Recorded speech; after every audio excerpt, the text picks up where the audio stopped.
Futurist Manifesto by Filippo Tommaso Marinetti. We have been up all night, my friends and I, beneath mosque lamps whose brass cupolas are bright as our souls, because like them they were illuminated by the eternal glow of electric hearts.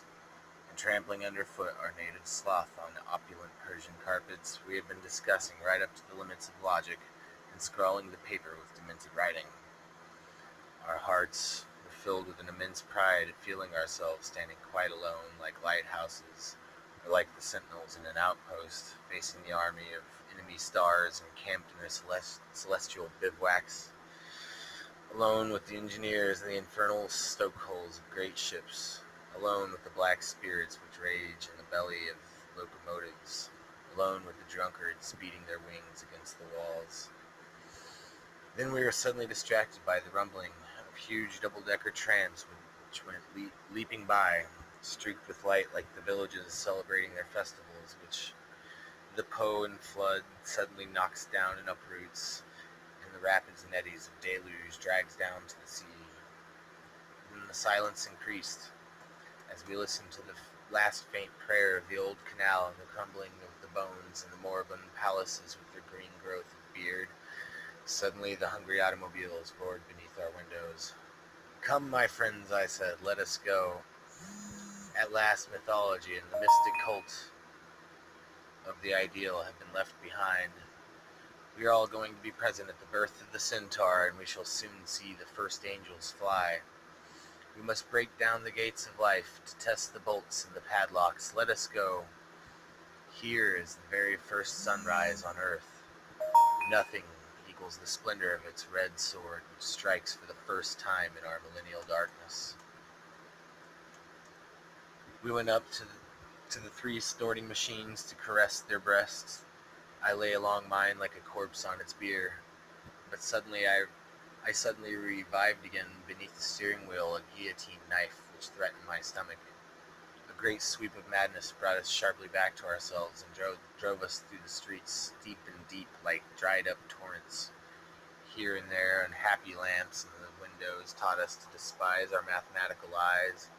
"Smell," I exclaimed. "Smell is good enough for wild beasts." And we hunted like young lions, death with its black fur dappled with pale crosses, who ran before us in the vast violet sky, palpable and living. And yet we had no ideal mistress stretching her form up to the clouds, nor yet a cruel queen with whom to offer our corpses twisted into the shape of Byzantine rings. No reason to die unless it is the desire to be rid of the too great weight of our courage. We drove on, crushing beneath our burning wheels like shirt collars under the iron, the watchdogs on the steps of houses. Death, tamed, went in front of me at each corner, offering me his hand nicely, and sometimes lay on the ground with a noise of creaking jaws, giving me velvet glances from the bottom of puddles. Let us leave good sense behind like hideous husk, and let us hurl ourselves, like fruit spiced with pride, into the immense mouth and breast of the world. Let us feed the unknown not from despair, but simply to enrich the unfathomable reservoirs of the absurd. As soon as I had said these words, I turned sharply back on my tracks with the mad intoxication of puppies biting their tails, and suddenly there were two cyclists disapproving of me and tottering in front of me like two persuasive but contradictory reasons. Their stupid swaying got in my way. What a bore! Pwah! I stopped short in disgust and hurled myself, head over heels into a ditch. Oh, maternal ditch, half full of muddy water, a factory gutter. I savored a mouthful of strengthening muck, which I recalled the black teat of my Sudanese nurse. As I raised my body, mud-spattered and smelly, I felt the red-hot poker of joy deliciously pierce my heart. A crowd of fishermen and gouty naturalists crowded terrified around this marvel. With patient and tentative care, they raised high their enormous grappling irons to fish up my car like a vast shark that had run aground. It rose slowly, leaving in the ditch like scales its heavy coachwork of good sense and upholstery of comfort. We thought it was dead, my good shark, but I woke with a single caress of its powerful back, and it was revived, running as fast as it could on its fins.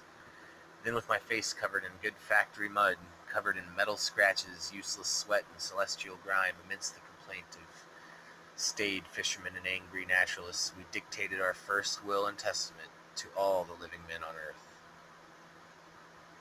This is the Manifesto of Futurism. 1.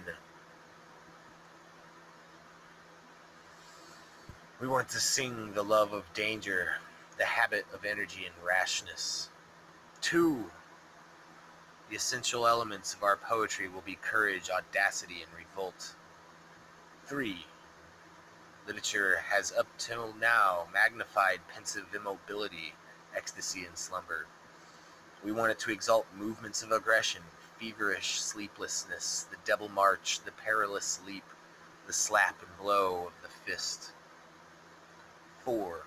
We declare that the splendor of the world has been enriched by new beauty, the beauty of speed, a racing automobile with its bonnet adorned with great tubes like serpents, with explosive breath. A roaring motor car which seems to run on machine gun fire is more beautiful than the victory of Samothrace. 5. We want to sing the man at the wheel, the ideal axis which crosses the earth itself hurled along its orbit. 6. The poet must spend himself with warmth, glamour, and prodigality to increase the enthusiastic fervor of the primordial elements. 7. Beauty exists only in struggle. There is no masterpiece that has not an aggressive character. Poetry must be a violent assault on the forces of the unknown to force them to bow before man. 8. We are on the extreme promontory of the centuries.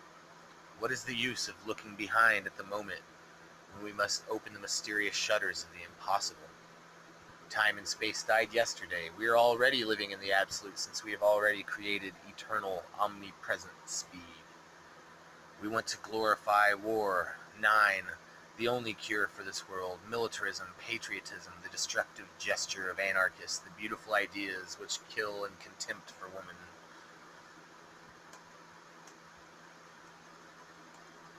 10.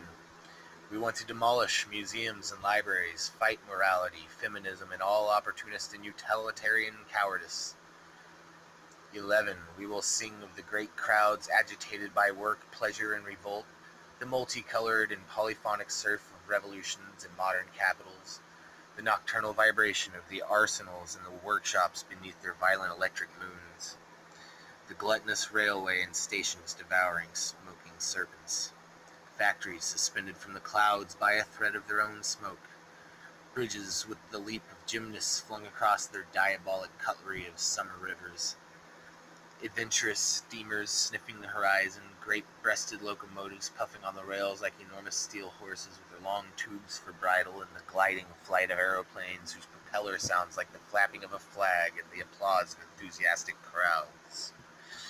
It is in Italy that we are issuing this manifesto of ruinous and incendiary violence, by which we today are founding futurism, because we want to deliver Italy from its gangrene of professors, archaeologists, tourists, guides, and antiquaries.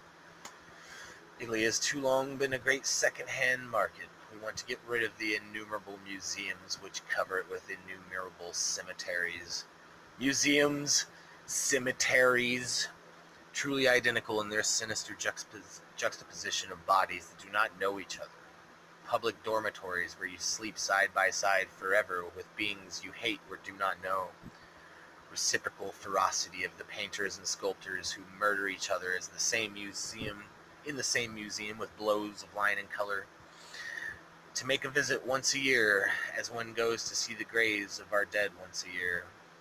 That we could allow. We can even imagine placing flowers once a year at the feet of Gioconda. But to take our sadness, our fragile courage, and our anxiety to the museum every day, that we cannot admit. Do you want to poison yourselves? Do you want to rot? What can you find in the old picture except the painful contortions of the artist trying to break uncrossable barriers which obstruct the full expression of his dream?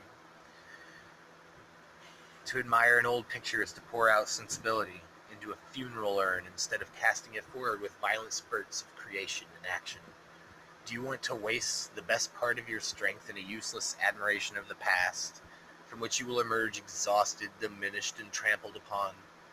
Indeed, daily visits to museums, libraries, and academies, those cemeteries of wasted effort, calvaries of crucified dreams, registers of false starts, it is for artists what prolonged supervision by the parents is for intelligent young men, drunk with their own talent and ambition. For the dying, for the invalids, and for the prisoners, it may be all right. It is perhaps some sort of balm for their wounds, the admirable past, at a moment when the future denied them, but we will have none of it. We, the young, strong, and living futurists. Let the good incendiaries with charred fingers come. Here they are, heap us on the fire to the shelves of these libraries.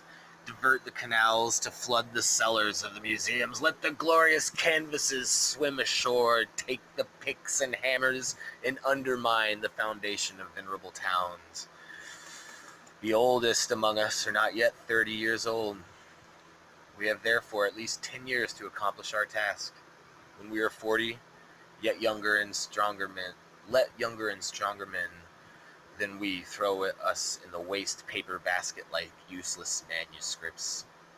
They will come again from afar, leaping on the light cadence of their first poems, clutching the air with their predatory fingers and sniffing at the gates of the academies, the good scent of our decaying spirit, already promised to the catacomb of libraries. But we shall not be there. They will find us at last one winter's night in the depths of the country in a sad hangar echoing with the notes of the monotonous rain. Crouched near our trembling aeroplanes, warming our hands at the wretched fire which the books of today will make when they flame gaily beneath the glittering flight of their pictures.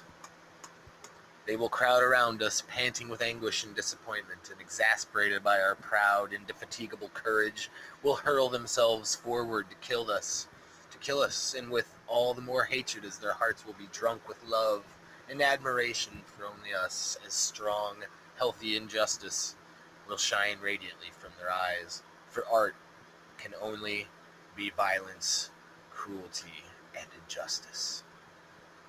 The oldest among us are not yet 30, and yet we have already wasted treasures, the treasures of strength, love, courage, and keen will, hastily, deliriously, and without thinking, with all our might, until we are out of breath. Look at us. We are not out of breath. Our hearts are not in the least tired, for they are nourished by fire, hatred, and speed. Does this surprise you? It is because you do not even remember being alive. Standing on the world's summit, we launch once more our challenge to the stars. Your objections? All right, I know of them, of course. We know just what our beautiful false intelligence affirms. We are only the sum and the prolongation of our ancestors, it says. Perhaps. All right, what does it matter? But we will not listen. Take care not to repeat those infamous words. Instead, lift up your head. Standing on the world's summit, we launch once again our insolent challenge to the stars. The Futurist Manifesto, Marionnetti.